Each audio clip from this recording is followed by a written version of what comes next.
आज दो महत्वपूर्ण अवसर हैं, उत्सव हैं। एक तो भारतीय गणतंत्र दिवस 74वां गणतंत्र दिवस है और दूसरा सरस्वती माँ का वसंत पंचमी का दिन है। मैं इन दोनों अवसर पर आप सबका बहुत बहुत अभिनंदन करना चाहता हूँ, शुभकामनाएं देना चाहता हूँ। भारतीय गणतंत्र के लिए बड़ा महत्वपूर्ण यह समय है और मुझे लगता है कि ये इतने अच्छे दिन में हमने ये कार्यक्रम किया। यहाँ पे जो महर्षि पाणिनि वेदांत विद्यापीठ में, जैसा सत्येंद्र जी ने मुझे बताया, यहाँ पे मुझे बुलाया और बोलने का मौका भी दे रहे हैं। आप सब लोग आए हैं, इसके लिए भी मैं आपका बहुत आभारी हूँ, धन्यवाद करता हूँ आयोजकों का। हमारे बीच में पूज्य महाराज जी हैं, उनका आशीर्वाद हम पे बना रहे।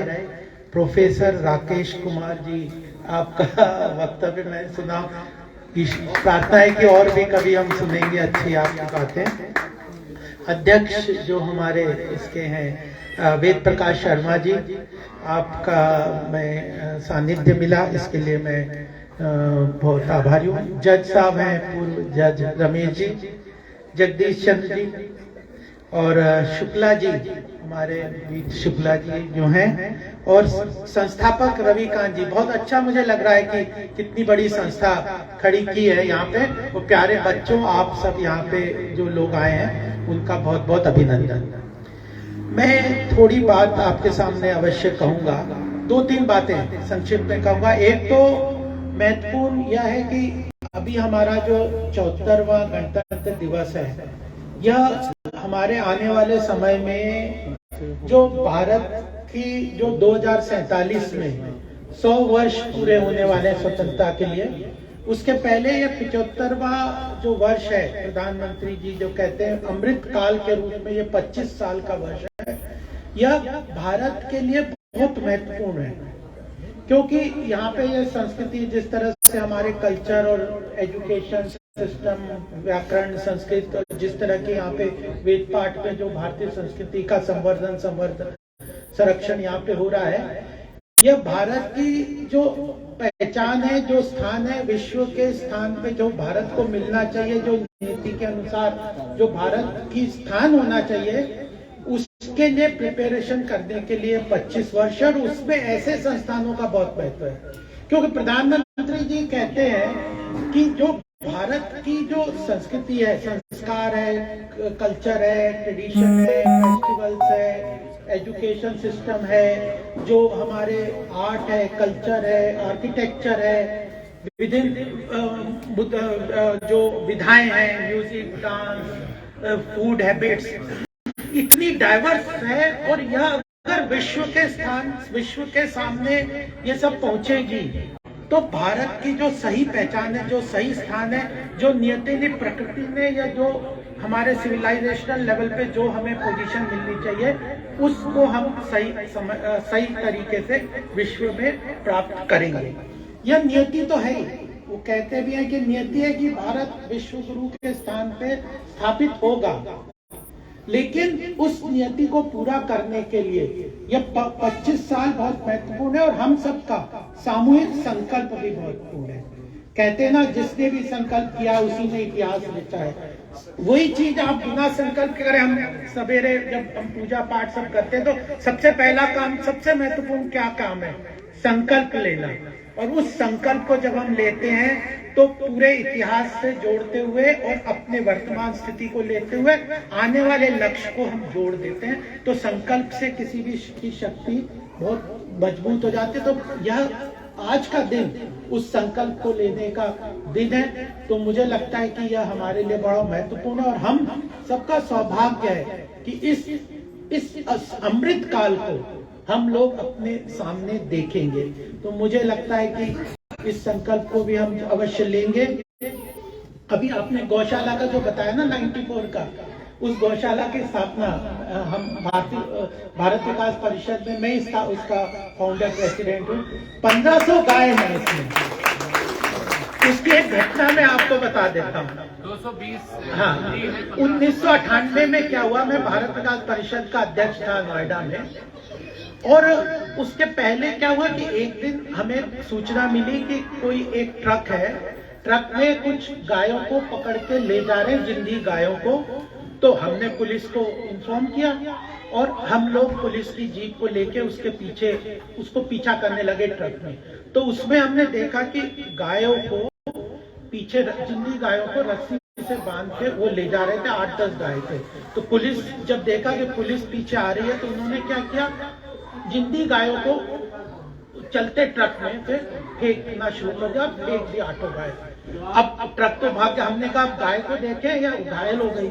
हम ट्रक को देखे तो ट्रक पुलिस वाले गए थे, हम रुक गए वहां पे और वो गाय इतनी घायल हो गई थी और हमें समझ नहीं आ रहा था कि इन गायों का क्या करें, क्योंकि कोई व्यवस्था नहीं थी। तब हमने एक संकल्प लिया, हम भारत विकास परिषद में, कि हम यहाँ पे गौशाला बनाएंगे और उस सड़क की जो भी गाय है उन सब गायों को उसके लिए स्थान रखेंगे। और वो देवदत्त जी उस वक्त सीईओ थे, चांस की बात है, उनसे संपर्क था और हमारी बात हुई और उन्होंने हमें 9 एकड़ जमीन वहाँ पे अलॉट कर दी और उसके साथ हमने एक सोसाइटी बनाई, श्री जी गौसदन। और आज 1500 गाय हैं।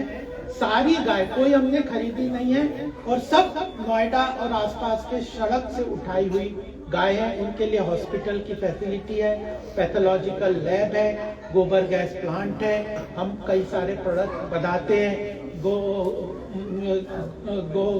मूत्र से बनते हैं, फिनाइल, गो फिनाइल है, कई सारे प्रोडक्ट बनते हैं। अब वहाँ पे जैविक खाद भी बन रही है। उसके साथ अब HCL ने हमें प्रोजेक्ट दिया, वहाँ पे 2 गोबर गैस प्लांट है, कंप्रेस करके CNG नेचुरल गैस को कंप्रेस करके उसको भर के रखेंगे।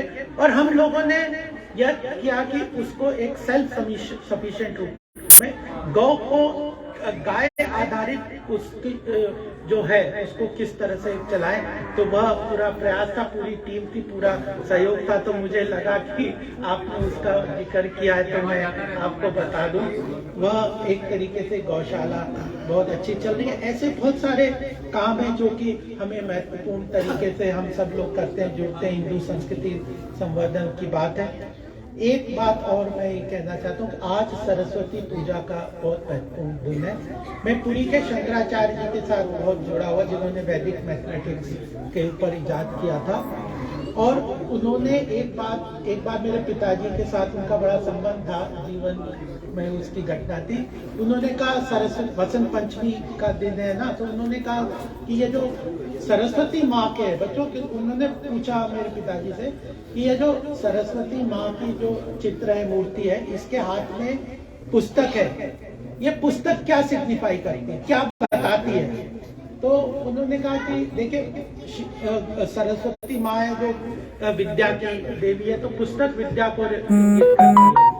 उन्होंने कहा कि नहीं, ये केवल ये बात नहीं है विद्या को इंगित करती है, लेकिन यह महत्वपूर्ण बात है कि सरस्वती माँ के हाथ में पुस्तक ये दर्शाती है कि वह भी सरस्वती जो गॉडेस ऑफ नॉलेज है, वह भी still learning, she is also still learning, यानी वो भी जीवन भर पढ़ रही है, अभी भी पढ़ रही है। तो ज्ञान की पराकाष्ठा किसी भी लेवल पे हो सकती है। हर वक्त जितना हम जानकारी लेते रहे वो महत्वपूर्ण रहती है। तो मुझे लगता है कि यह बात एक थोड़ी बच्चों के लिए जरूर कहना था। एक और बात बच्चों में बताता हूँ, जीवन में संवेदना का बड़ा महत्वपूर्ण है। जैसे मैंने बताया ना कि हमें गौशाला गायों को देखा और हमें देखा कोई व्यवस्था हमें रखना, तो अगर आप समाज में सामाजिक कार्यों को करते हैं तो संवेदना बहुत जरूरी है। केवल शिक्षा का महत्व नहीं है। एक संस्कृत में एक कहानी है छोटी सी, कि अगर आपने केवल पढ़ाई की है, आपने ज्ञान अर्जित किया है, तो कभी ना कभी जीवन में कुछ ऐसे समय आते हैं कि जब हमारे विचार विपरीत हो जाते हैं और हम लोग कई बार गलत रास्ते पे भटक जाते हैं, बिछड़ जाते हैं। तो उन्होंने कहा था कि वो एक शब्द संस्कृत में वो बताते थे, साक्षरा विपरीताश्चेत राक्षसा एव केवलम। अगर आपने केवल जीवन में ज्ञान अर्जित किया है, पढ़ाई केवल की है और आप में संवेदनशीलता नहीं है, तो अगर आप विपरीत परिस्थिति में अगर आप विपरीत हो गए तो ज्ञान के बारे में हम देखते हैं ना, कई जैसे रावण वगैरह जिन्होंने जीवन में ज्ञानी तो थे लेकिन जीवन के सही रास्ते पे नहीं चले, तो कितने समाज के लिए विघटनकारी रूप में वो खड़े हुए। तो साक्षरा विपरीता चेत, साक्षरा का वर्ड को आप उल्टा करिए तो राक्षसा एव केवलम। एक उन्होंने बात की कि जीवन में अगर आपके अंदर संवेदनशीलता है, आपको समाज के प्रति जागरूकता है, समाज की समस्याओं के प्रति जागरूक रहते हैं, जानते हैं, ये करते हैं, तो उन्होंने कहा अगर सरस लोग हैं, सरस साक्षरा विपरीता चेत राक्षसा एव केवलम, सरस विपरीता चेत सरसत्वम न मुंचते। सरस को उल्टा कर दीजिए तब भी सरस रहेगा, साक्षर को उल्टा करेंगे तो राक्षस बन जाएंगे। तो जो जीवन में संवेदनशीलता होती है वह चीज बहुत महत्वपूर्ण है। तो कई चीजें यहाँ पे हम लोगों को करें। और संस्कृत तो अपने आप में, मैंने लघु सिद्धांत कौमुदी भी पढ़ी है, ऋषिकेश में कैलाश आश्रम के साथ मैं काफी जुड़ा रहा था महाराज।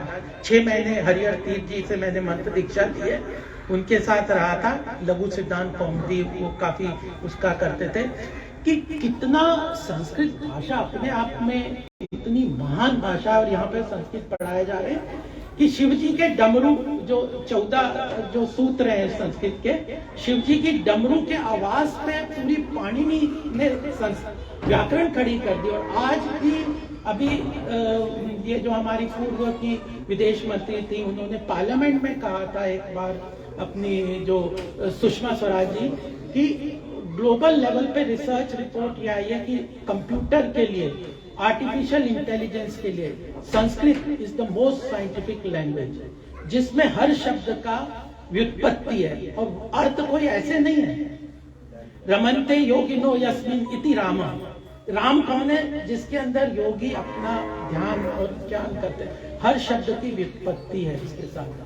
तो यह सारी बातें जो है संस्कृत के हर शब्द का, ऐसा नहीं अनर्गल नहीं है। आपने कुछ चुपके चुपके पिक्चर देखते हो किस तरह से अंग्रेजी की उसमें बात की है, किसी भी शब्द का कोई भी प्रचलन हो गया वो शब्द बन गया।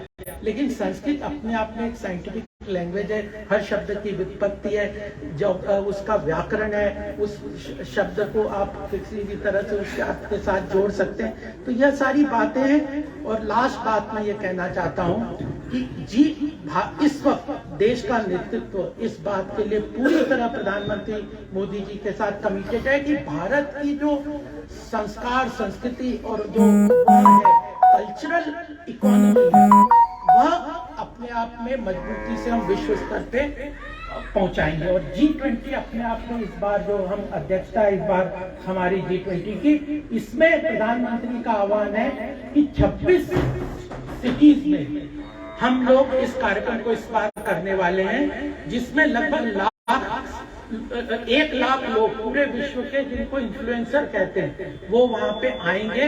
उनके सामने भारत के culture, tradition, food, festival, product और जो कपड़े, रहन सहन, इन सबको करके कल्चरल इकोनॉमी के रूप में जो भारत की इमेज को हम पूरी विश्व में पहुंचाएंगे। तो मुझे लगता है कि इस सब के साथ भी हम सब जुड़ेंगे। मेरा बहुत बहुत मैं धन्यवाद भी देना चाहता हूँ कि मुझे यहाँ बुलाया। पानी पे भी हम लोग काफी काम कर रहे हैं जलाधिकार फाउंडेशन के रूप में। तो पंच तत्व के जो पूरा महत्व है संस्कृति में, जब तक संस्कार संस्कृति को हम नहीं समझेंगे, जिस तरह की भारत की परिकल्पना है, तो पर्यावरण के विषय है, इन सबको जो आप प्रकृति का शोधन करेंगे, प्रकृति का आप दोहन नहीं कर सकते, आप दोहन करेंगे, शोषण नहीं कर सकते। यह सारे जो कॉन्सेप्ट हैं हमारी संस्कृति में बहुत महत्वपूर्ण तरीके से हम सबके सामने आते हैं। ऐसे संस्थानों के साथ मुझे तो बहुत ही प्रसन्नता होती है कि ये लोग जो कल्चर को और जो अपनी सिविलाइजेशनल वैल्यूज को, हमारे ज्ञान को संवर्धन करते हुए वो आगे ले जाते हैं। अर्नोल्ड टॉयनबी की एक बात उसने कहा था, if this world has to survive, it has a western beginning, but it has to have an oriental यानी ईस्टर्न एंड। ये अर्नोल्ड टॉयनबी जो बहुत बड़ा फिलोसोफर विदेश का माना जाता है, उसने कहा कि अगर विश्व को सर्वाइव करना है इन ये सारे आधुनिक भौतिकतावाद के अंदर भी, तो उसकी जो थॉट प्रोसेस है, फिलॉसफी, नॉलेज, ये जो भी है वो वेस्टर्न लोगों ने शुरू की, लेकिन उसको ईस्टर्न एंड करके भारत के प्रति, उसके प्रति भारत की संस्कृति उसको आगे ले जा सकती है। तो हम सब लोगों का सौभाग्य है कि हम ऐसी संस्कृति संस्कार से जुड़े हुए हैं और ऐसे इंस्टीट्यूशन से जुड़े हुए हैं। बहुत बहुत शुभकामनाएं, बहुत बहुत धन्यवाद।